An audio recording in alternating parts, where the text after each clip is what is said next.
कन्या राशीच्या व्यक्तींनो, सध्या तुमच्याबरोबर एक गोंधळलेली मानसिकता आहे.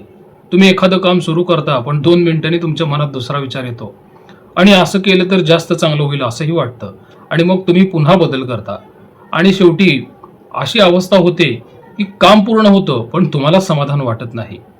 आणि कधी कधी सध्या तुम्हाला इतकंही वाटतं की मीच जास्त विचार करतोय का. आणखी एक गोष्ट आहे की सध्या तुम्ही लोकांचं बोलणं जरा जास्तच निरीक्षण करताय.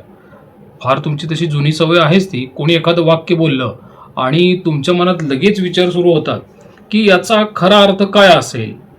आणि कधी कधी तुम्हाला असंही वाटतं की काही लोक तुमच्यापासून काहीतरी लपवत आहात. आणि हे सगळं फक्त तुमच्या मनातलंच नाही बरं का, कारण की सध्या कुंभ राशीत मंगळ, बुध आणि राहू एकत्र आलेले आहेत. आणि ही युती जी आहे ही कन्या राशीच्या लोकांच्या मनात ओव्हर थिंकिंग, संशय आणि अस्वस्थता निर्माण करतेच. आणि त्याच वेळी कसं झालंय, मिथुन राशीमध्ये गुरु मार्गी झालेला आहे. करिअर आणि प्रतिष्ठे बाबतीत सुद्धा अचानक तुम्हाला संधी पण तयार होऊ शकता.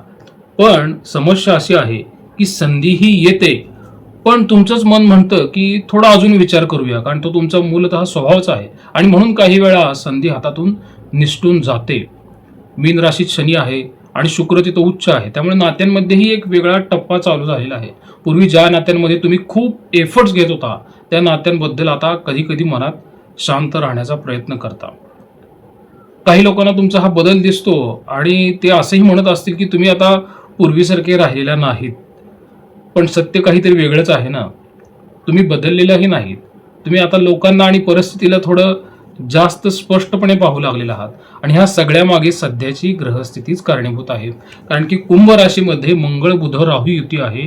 मिथुन राशीत गुरु मार्गी आहे. मीन राशीत शनी आणि शुक्र आहे. ही रचना कन्या राशीच्या आयुष्याच्या वेगवेगळ्या क्षेत्रांवर परिणाम करते.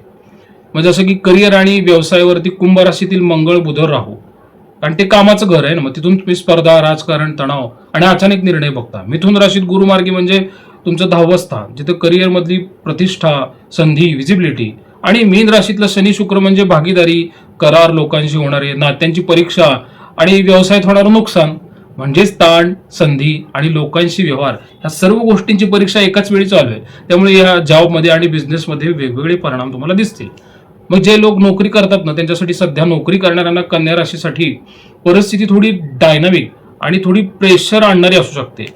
जसं की कुंभ राशीत मंगळ आणि राहू असल्यामुळे काय होतं की कामाच्या ठिकाणी स्पर्धा वाढते. काही वेळा तुम्हाला असंही वाटू शकतं की तुमच्या कामाकडे सगळे बारकाईने पाहत आहेत आणि छोटी चूक झाली तरी तुमचे वरिष्ठ लगेच प्रतिक्रिया तुम्हाला देतात.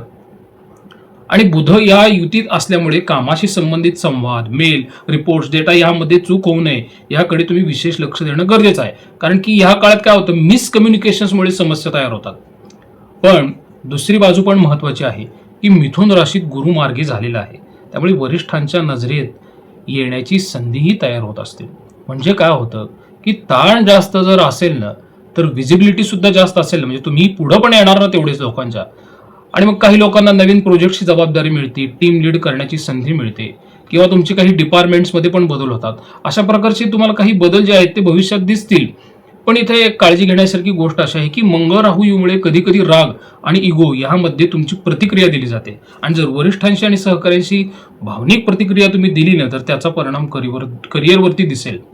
म्हणूनच या काळात काम करा तुम्ही शांतपणे, पण प्रतिक्रिया देताना सावध राहा ना.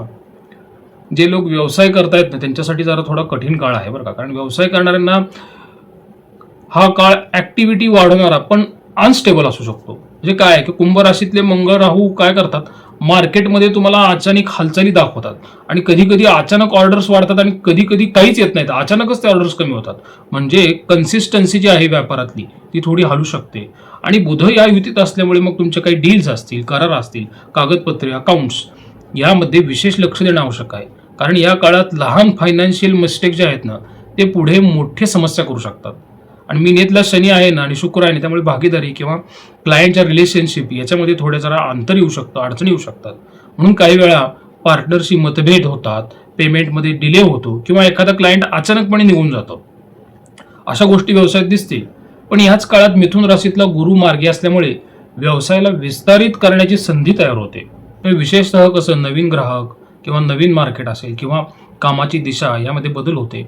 आणि काही गोष्टी अशाच असतात की एक नियम तुम्हाला तिथं पाळावा लागतो. जसं की मंगळ राहूमुळे घाईत घेतलेले व्यवसायातले निर्णय तुम्हाला नुकसान देतील आणि देत आलेले आहेत. म्हणून मोठा निर्णय घेताना भावनेवर नाही तर तो तुमचा जर डेटा आहे, कॅल्क्युलेशन आहे, याच्यावर विश्वास ठेवून तो निर्णय घ्या. थोडक्यात काय आहे, कन्या राशीसाठी करिअरमध्ये काय त्यांनी विचार केला पाहिजे की हा काळ फक्त काही स्ट्रेस आणण्याचा नाही आहे. हा काळ असा आहे की जिथे दबावाखाली काम करणाऱ्यांना संधी मिळते आणि ज्यांनी शांतपणे परिस्थिती हाताळली आहे की नाही त्यांच्यासाठी हे ग्रह योग आहेत ना ते पुढे करिअरमध्ये मोठे बदल घडवू शकतात. आर्थिक स्थितीचा जर विचार केला ना तर पैशाच्या बाबतीत हा काळ थोडा मिश्र आहे. म्हणजे मोठा आर्थिक तोटा आहेच बरं का, पण अनपेक्षित खर्च वाढू शकतो पुढच्या काळामध्ये. विशेषतः कसं की घराशी संबंधित खर्च असेल, हॉस्पिटलशी संबंधित खर्च आहे किंवा वाहन आहे किंवा कुटुंबातील एखादी गरज असते, यासाठी तुमचे पैसे अचानक जाऊ शकतात. म्हणून कसं आहे ह्या काळामध्ये तुम्ही मोठे गुंतवणूक निर्णय किंवा जोखीम घेणं टाळलंच पाहिजे आणि हे शहाणपणाचं ठरेल. नातेसंबंध आणि वैवाहिक जीवनाचा जर विचार केला तर मिनेतले शनी आणि शुक्र एकत्र असल्यामुळे नात्यांमध्ये एक वेगळा टप्पा सुरू होतो. म्हणजे जसं की शुक्र नात्यांमध्ये प्रेम आणतो, भावना निर्माण करतो, पण शनी त्या नात्याला परीक्षेच्या टप्प्यातून नेतो. म्हणूनच काही लोकांना असं जाणवू शकतं की समोरची व्यक्ती आधीसारखी खुलून बोलत नाहीये किंवा नात्यात थोडासा भावनिक अंतर निर्माण केलेला आहे. आणि हे नेहमीच्या वादामुळे होत नाही तर कधी कधी कारण असतं की जबाबदारी आणि वास्तवाचा एक ताण असतो. आणि शनी नात्याला एक प्रश्न विचारत असतो बरं का, हे नातं फक्त भावनेवर चाललंय का की त्यामागे खरोखर जबाबदारी आणि बांधिलकी आहे. म्हणून या काळात असं होतं की नात्यांमध्ये गंभीर चर्चा होतात, भविष्याबद्दल निर्णय होतात आणि नात्यांची खरी ताकद समजते असा टप्पा येईल. आणि जर संवाद बंद झाला तर मग अंतर वाढेल, पण शांतपणे आणि स्पष्टपणे बोललात तर हेच ग्रह योग नातं अधिक स्थिर बनवतात.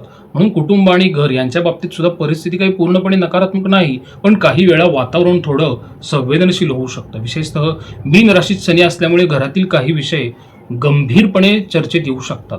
म्हणजे उदाहरणार्थ तुमचं आर्थिक नियोजन कसं आहे, घरच्यांशी तुम्ही संबंधित जबाबदाऱ्या घेता का किंवा कुटुंबातील एखाद्या सदस्याच्या निर्णयाबद्दल चर्चा करता. कधी कधी तुमच्या पिढ्यांमधील विचारांचा फरक देखील त्यांना जाणवू शकतो आणि मोठ्यांचा दृष्टिकोन वेगळा असतो आणि तरुणांचा वेगळा असतो आणि ह्या कारणामुळे काय होतं छोट्या गोष्टींवरून वाद वाढण्याची शक्यता आहे. पण इथे एक महत्वाची पण अजून एक गोष्ट आहे की मीनेत उच्च असलेला शुक्र तो घरामध्ये प्रेम आणि आपुलकी जपून ठेवतो. म्हणून जर संयम ठेवला आणि संवाद शांत ठेवला ना तर कोणताही तणाव पण फार काळ टिकणार नाही. आता कुंभ राशीतला मंगळ राहू काय करतोय, तुमचा राशी स्वामीचा बुध आहे तो मंगळ राहूच्या युतीत आलेला आहे, म्हणजे शत्रू ग्रहांच्या युतीत आलेला आहे. त्यामुळे काही लोकांना थकवा किंवा झोपेचा त्रास किंवा पचनाशी संबंधित समस्या आणि मानसिक ताण तर नक्कीच जाणवेल. ह्याच्यामध्ये काय आहे की काम आणि विश्रांती यामध्ये तुम्ही संतुलन ठेवणं ह्या काळात म्हणून फार गरजेचं आहे. अन्यथा काय होईल की मानसिक अस्वस्थता वाढू शकते. मग अशा काळात मानसिकता कशी तयार होईल कन्या राशीची, कारण तुमचा राशी स्वामी मंगळ राहू बरोबर पीडित झालेला आहे. सूक्ष्म बदल दिसतील बरं का, की पूर्वी एखादी गोष्ट घडली की तुम्ही लगेच प्रतिक्रिया देत होता आणि आता कसं झालेलं आहे तसं होणार नाही. आता तुम्ही आधी शांत राहता, निरीक्षण करता आणि मगच बोलता. मग काही लोकांना तुमचा हा बदल दिसतो आणि ते मग कधी कधी असं म्हणतील बरं का, तुमच्या वागणुकीवरून त्यांना जाणवेल की तुम्ही आता काही पूर्वीसारखे बोलत नाहीत आणि तुमच्या घरातले नातेवाईक पण असं म्हणतील. पण त्यामागे एक कारण असू शकतं की सध्या तुम्ही लोकांच्या शब्दांपेक्षा त्यांचा हेतू समजून घेण्याचा प्रयत्न करता आणि कोणी काही बोललं की तुमच्या मनात लगेच एक विचार येतो की हे खरं आहे का की ह्यामागे काही वेगळा अर्थ आहे. अशी चिकित्सक वृत्ती तुमचा बुधपीडित झाल्यामुळे झालेली आहे. म्हणूनच तुम्ही आधीसारखे पटकन कधी कुठल्या गोष्टीवर विश्वास ठेवतच नाही. आणखी एक गोष्ट तुम्हाला जाणवत असेल की पूर्वी ज्या गोष्टी तुम्हाला खूप डिस्टर्ब करायच्या ना त्याच गोष्टी आता तुम्ही शांतपणे पाहू शकता. त्यामुळे तुम्ही बदललेल्या नाहीयेत, फक्त आता तुम्ही लोकांना भावनेनी नाही तर समजून घेऊन पाहायला लागलेला आहात. तुम्हाला थोडंसं आता इतकं पोळलेलं आहे की तुम्ही आता ताकही फुंकून पित आहात. आणि बुध मजबूत करण्यासाठी मग तुम्ही बुधवारी गणपतीची तुम्ही प्रार्थना करा, गणपती स्तोत्र म्हणा, शक्य असल्यास हिरव्या रंगाचा जास्त वापर करा आणि रागात निर्णय अजिबात घ्यायचा नाहीये आणि कोणत्याही अफवांवरती लगेच विश्वासही ठेवायचा नाहीये. म्हणून थोडक्यात कसं आहे की हा काळ अडथळ्यांचा नाहीये, हा काळ तुमची दिशा बदलण्याचा आहे.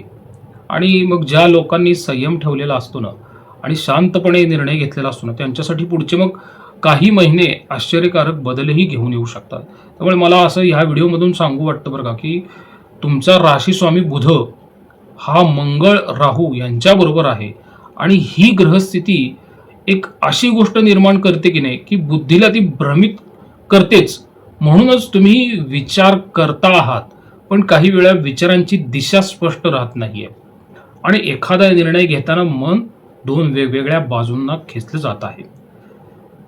कधी असं तुम्हाला वाटेल की हे लगेच करायला हवं आणि काही क्षणांनी तुम्हाला त्याच गोष्टीबद्दल मनात शंका निर्माण होईल. त्यामुळे काय होतं की मंगळामुळे तुमची घाई वाढते आणि राहू परिस्थिती काय करतो, पूर्णपणे स्पष्ट दाखवत नाहीये. म्हणूनच या काळात काही लोकांना नंतर लक्षात येऊ शकतं की घाईत घेतलेला एखादा निर्णय किंवा तुमचा चुकीचा अंदाज लहानसं नुकसान करून गेलेला आहे. आणि एक गोष्ट तुम्हाला नक्कीच जाणवेल बरं का, की सध्या मन खूप वेगानं विचार करतंय तुमचं आणि एखादी गोष्ट घडली की तुमच्या डोक्यात लगेच अनेक शक्यता तयार होतात. कधी कधी तुमचं इतकं ओव्हर थिंकिंग होतंय आणि होईल की खरं काय आणि काल्पनिक काय यामधला फरक थोडासा धुसर होऊन जाईल. म्हणूनच काय आहे की ह्या काळात कन्या राशीच्या व्यक्तींसाठी एक गोष्ट अत्यंत महत्वाची आहे की घाईत निर्णय घेऊ नका, पुढे गेला तरी चालेल. कारण सध्या परिस्थिती अशी आहे की बुद्धी काम करत आहे, पण त्या बुद्धीवर मंगळाची घाई आणि राहूचा भ्रम दोन्ही एकाच वेळी प्रभाव टाकत आहेत. मित्रांनो, मी ह्या व्हिडिओमध्ये तुमची जी पुढच्या 1.5-2 महिन्यातली जी मानसिकता आहे ती इथं मी तुम्हाला दाखवण्याचा प्रयत्न केलेला आहे व्हिडिओमधून. कारण की गुरुमार्गी झाल्यानंतर सूक्ष्म बदल होतात आणि तुमच्या राशीचा स्वामी सध्या शत्रुग्रहांच्या युतीमध्ये आहे. त्यामुळे कोणत्या कोणत्या मानसिकतेला आणि आजूबाजूच्या परिस्थितीला तुम्हाला तोंड द्यावं लागू शकतं हे मी तुम्हाला ह्या व्हिडिओमधून सांगण्याचा प्रयत्न केलेला आहे. पुढे जेव्हा मंगळाचा प्रवेश मीन राशीमध्ये वगैरे होईल आणि रवीचाही प्रवेश पुढे जाऊन मीन राशीमध्ये होईल, त्यावेळेस आपण नवीन मार्गदर्शन घेऊन आपल्या चॅनलवर येऊया. प्रसाद कुलकर्णी, पंढरपूर, श्री